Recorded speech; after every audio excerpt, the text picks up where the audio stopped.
Bem-vindos à terceira parte de A Arte da Guerra, desta vez para pedirmos ao embaixador Seixas da Costa que nos fale um pouco de um país que, digamos, está por trás de todos estes cenários, cada vez com uma presença mais forte, o Irão. Como é que vê a posição do Irão em toda esta geocaldeirada, se me permite a expressão, a que estamos a assistir por estes dias?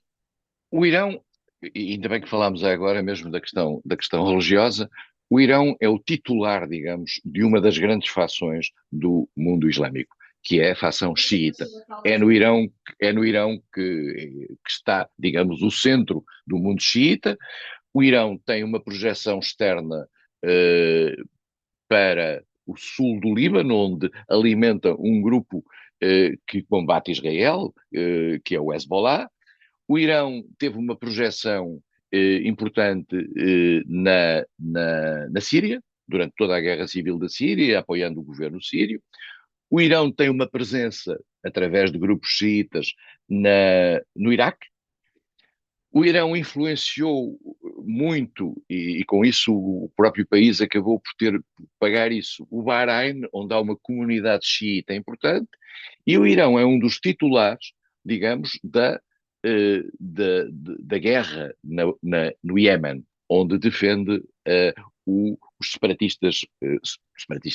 o grupo Houthis, que são aqueles que se opõem ao governo do Iémen.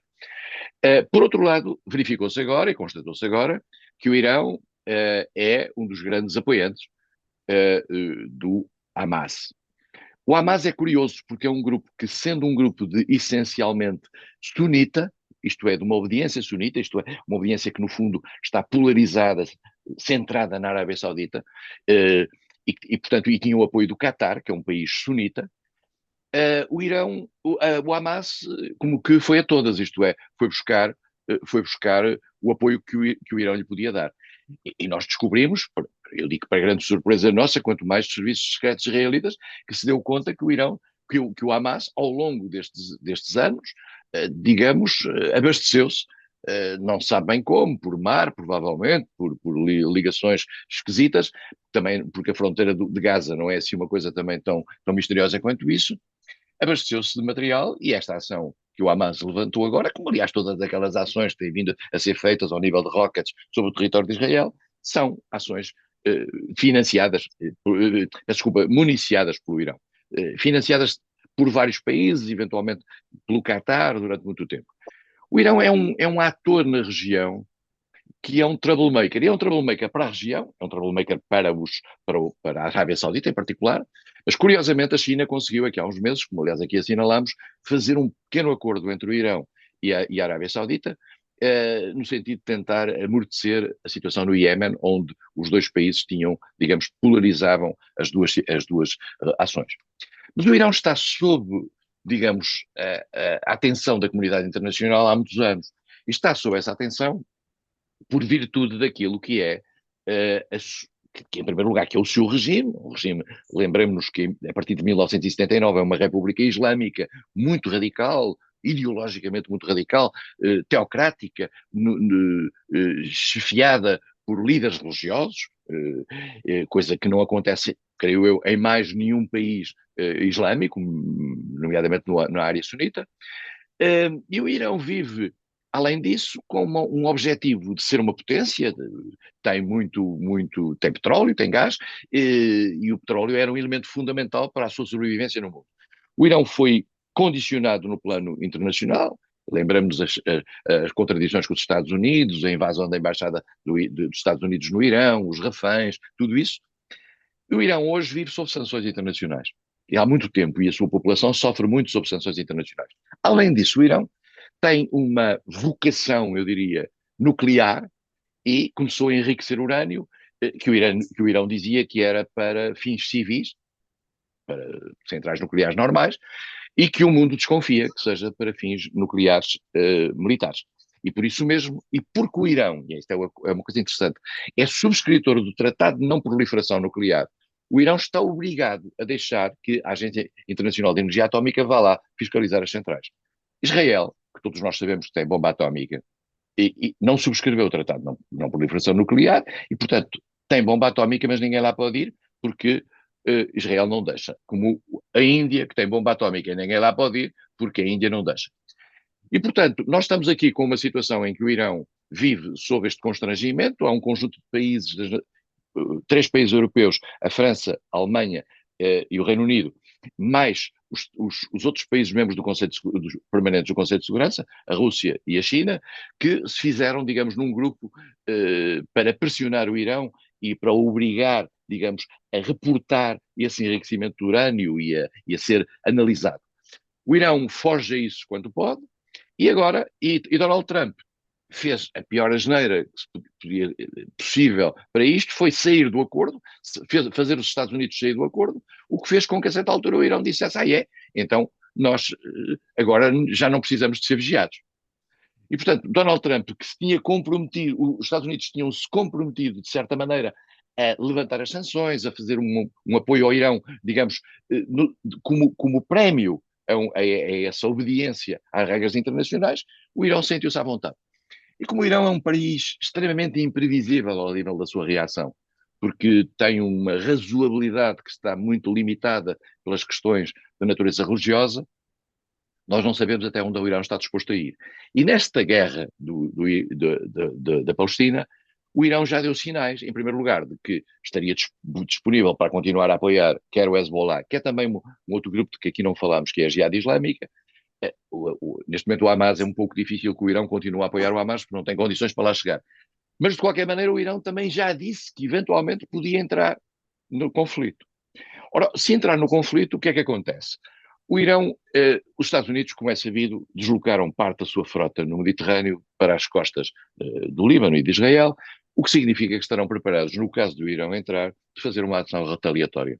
Por outro lado, Israel também já deu sinais de que se o Irão entrasse na guerra, iria lá, digamos. E todos nós, há anos, estamos à espera de que Israel se sinta tentado a ir não só bombardear as centrais de enriquecimento nuclear, como eventualmente as instalações de natureza militar. Portanto, o Irão corre aqui um imenso risco. Resta saber, essas autoridades iranianas estão disponíveis para correr esse risco, ou se, digamos, têm algum bom senso no sentido de perceberem que um eventual bombardeamento exterior levaria a um agravamento da situação da própria população iraniana de uma forma dramática. Vale a pena também dizer e lembrar sempre que o Irão tem um comportamento interno em matéria de direitos humanos absolutamente abominável, nomeadamente em relação às liberdades das mulheres, em relação às liberdades da religião, e tem um sistema político que tem laivos democráticos dentro de uma teocracia autoritária. É um regime muito estranho, é um regime com uma história, é um país com uma história fabulosa, com uma história muito grande, onde nós estamos.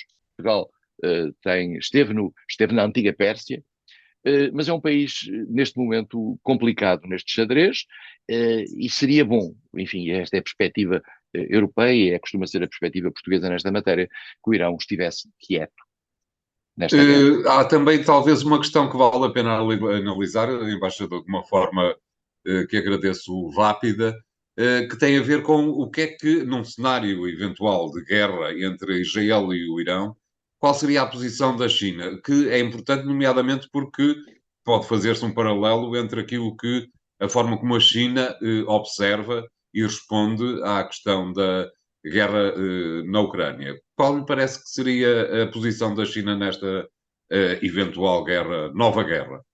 A China é um país que eu costumo dizer que é um país silencioso no quadro do Conselho de Segurança e que é um país que tem dado, digamos, uma mostra de alguma visibilidade nos últimos tempos no quadro do Médio Oriente.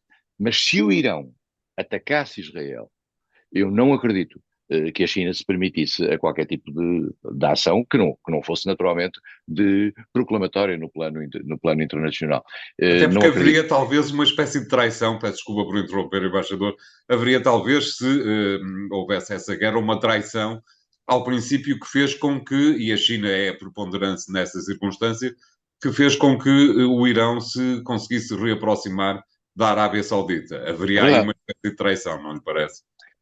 Sim, é verdade, mas quer dizer, a China, o Irão sempre pode dizer que ele não está a atacar a Arábia Saudita, está a atacar um inimigo tradicional da Arábia Saudita, que é Israel. Claro. Mas eu não acredito que a China fosse muito longe, além do seu protesto no Conselho de Segurança, porque a China tem uma base fundamental, que é a não ingerência dos assuntos internos dos outros Estados. A gente tem que ler isto depois com algum cuidado, porque não é bem assim no quadro, em alguns quadros, mas a China tem esta postura. É um país muito voltado para si próprio, normalmente não tem situações de conflito, a não ser na questão do Vietnã e na questão com a China, e na questão com a Índia, e portanto a China tem essa postura. Eu acho que nesta situação ficaria naturalmente, proclamaria coisas, mas se de facto o Irão atacasse Israel, digamos que as razões do Irão seriam muito limitadas. Eu não acredito muito, mesmo que haja, o que é um ponto importante, uma condenação internacional face à questão de Israel e ao modo como Israel está a comportar-se na faixa de Gaza. Muito bem. Obrigado, embaixador. Esperemos que não tenhamos que voltar a um assunto dessa jaiez, qualquer problema real entre o Irão e Israel. O programa fica hoje por aqui. Continua a acompanhar-nos nos podcasts que encontra nos sites do Jornal Económico. Obrigado, até para a semana.